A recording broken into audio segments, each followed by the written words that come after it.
पाकिस्तान 'ਚ पंजाबी कॉन्फ्रेंसां दे सब तो वड्डे नैटवर्क पंजाबी नैशनलिस्ट फोरम वालों जी आयां नूं। ਪੰਜਾਬੀਆਂ ਦੀ ਸਿਆਸਤ 'ਚ ਨਾਕਾਮੀ ਦੀ ਵਜੂਹਾਤ ਕੀ ਹੁੰਦੀ ਹੈ?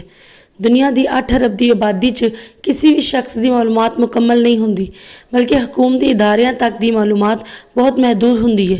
ਮਾਲੂਮਾਤ ਦੇ ਬਾਅਦ ਤਜਜ਼ੀਏ ਤੇ ਅੰਦਾਜ਼ੇ ਦਾ ਮਰਹਲਾ ਹੁਨਰੋ ਹਿਕਮਤ ਦਾ ਮੁਹਤਾਜ ਹੁੰਦਾ ਹੈ, ਜਦ ਕਿ ਇਨਸਾਨ ਦਾ ਆਪਣਾ ਹਲਕਾ ਅਹਿਬਾਬ ਚੰਦ ਰਾਜ਼ੋ ਨਿਆਜ਼, ਚੰਦ ਸੌ ਦੁੱਖ ਸੁੱਖ ਲੈਣ ਦੇਣ ਵਾਲੇ ਤੇ ਚੰਦ ਹਜ਼ਾਰ ਦੁਆ ਸਲਾਮ ਤੋਂ ਜਾਣ ਪਹਿਚਾਣ ਵਾਲੇ ਅਫਰਾਦ ਤੱਕ ਮਹਿਦੂਦ ਹੁੰਦਾ ਹੈ।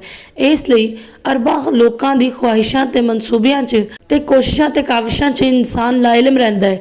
ਇਨਸਾਨ ਸਿਰਫ ਆਪਣੇ ਇਲਮ ਦੀ ਹੱਦ ਤੱਕ ਤਜਜ਼ੀਆ ਕਰ ਸਕਦਾ ਹੈ ਤੇ ਤਜਜ਼ੀਏ ਦੀ ਹੱਦ ਤੱਕ ਅੰਦਾਜ਼ਾ ਲਗਾ ਸਕਦਾ ਹੈ ਮਖਸੂਸ ਇਲਾਕੇ 'ਚ ਹਾਲਾਤ ਕੀ ਨੇ ਤੇ ਕੀ ਤਬਦੀਲੀ ਮੁਤਵੱਕੇ ਹੋ ਸਕਦੀ ਹੈ।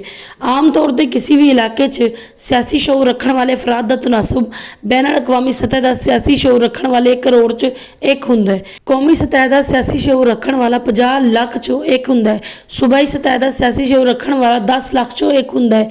ਡਿਵੀਜ਼ਨ ਦੀ ਸਤਹ ਤੇ ਸਿਆਸਤ ਦਾ ਸ਼ਊਰ ਰੱਖਣ ਵਾਲਾ 1 ਲੱਖ 'ਚੋਂ ਇੱਕ ਹੁੰਦਾ ਹੈ। ਜ਼ਿਲ੍ਹਾ ਦੀ ਸਤਹ ਤੇ ਸਿਆਸੀ ਸ਼ਊਰ ਰੱਖਣ ਵਾਲਾ 50,000 'ਚੋਂ ਇੱਕ ਹੁੰਦਾ ਹੈ। ਤਹਿਸੀਲ ਦੀ ਸਤਹ ਤੇ ਸਿਆਸੀ ਸ਼ਊਰ ਰੱਖਣ ਵਾਲਾ 10,000 'ਚੋਂ ਇੱਕ ਹੁੰਦਾ ਹੈ। ਯੂਨੀਅਨ ਕੌਂਸਲ ਦੀ ਸਤਹ ਤੇ ਸਿਆਸੀ ਸ਼ਊਰ ਰੱਖਣ ਵਾਲਾ 1,000 'ਚੋਂ ਇੱਕ ਹੁੰਦਾ ਹੈ। ਬਲਾਕ ਦੀ ਸਤਹ ਦਾ ਸਿਆਸੀ ਸ਼ਊਰ ਰੱਖਣ ਵਾਲਾ 100 'ਚੋਂ ਇੱਕ ਹੁੰਦਾ ਹੈ। ਮੁਹੱਲੇ ਜਾਂ ਪਿੰਡ 'ਚੋਂ ਸਿਆਸਤ ਦੇ ਸ਼ਊਰ ਰੱਖਣ ਵਾਲੇ 10 'ਚੋਂ ਇੱਕ ਹੁੰਦਾ ਹੈ। ਪੰਜਾਬੀਆਂ ਨੂੰ ਆਪਣੇ ਦਾਇਰੇ 'ਚ ਰਹਿੰਦੇ ਹੋਏ ਅਮਲ ਕਰਨਾ ਚਾਹੀਦਾ ਹੈ। ਹਰ ਇਨਸਾਨ ਦਾ ਸਮਾਜੀ ਤੇ ਕਾਰੋਬਾਰੀ ਦਾਇਰਾ ਮਹਿਦੂਦ, ਦਰਮਿਆਨਾ ਤੇ ਵਸੀਹ ਹੁੰਦਾ ਹੈ। ਵਸੀਹ ਦਾਇਰਾ ਬੈਨ ਅਲ-ਅਕਵਾਮੀ, ਕੌਮੀ ਜਾਂ ਸੂਬਾਈ ਦਾਇਰੇ ਤੱਕ ਹੁੰਦਾ ਹੈ। ਦਰਮਿਆਨੀ ਦਾਇਰਾ ਡਿਵੀਜ਼ਨ, ਜ਼ਿਲ੍ਹੇ ਜਾਂ ਤਹਿਸੀਲ ਦੇ ਦਾਇਰੇ ਤੱਕ ਹੁੰਦਾ ਹੈ।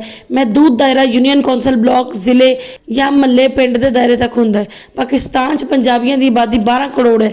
ਪਾਕਿਸਤਾਨ 'ਚ ਪੰਜਾਬੀਆਂ ਦੇ ਸਿਆਸੀ ਸ਼ਊਰ ਦਾ ਜੇ ਜਾਇਜ਼ਾ ਲਿੱਤਾ ਜਾਏ ਤੇ ਬੈਨ ਅਲ-ਅਕਵਾਮੀ ਸਤਹ ਦਾ ਸਿਆਸੀ ਸ਼ਊਰ ਰੱਖਣ ਵਾਲੇ ਪੰਜਾਬੀ 12 ਹੋਣਗੇ।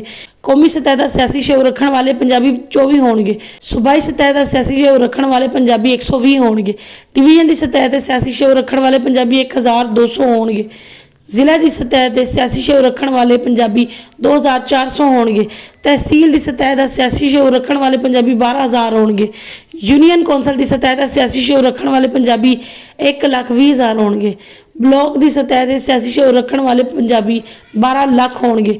ਮੁਹੱਲੇ ਜਾਂ ਪਿੰਡ ਦੀ ਸਤਹ ਤੇ ਸਿਆਸੀ ਸ਼ਊਰ ਰੱਖਣ ਵਾਲੇ ਪੰਜਾਬੀ 1 ਕਰੋੜ 20 ਲੱਖ ਹੋਣਗੇ।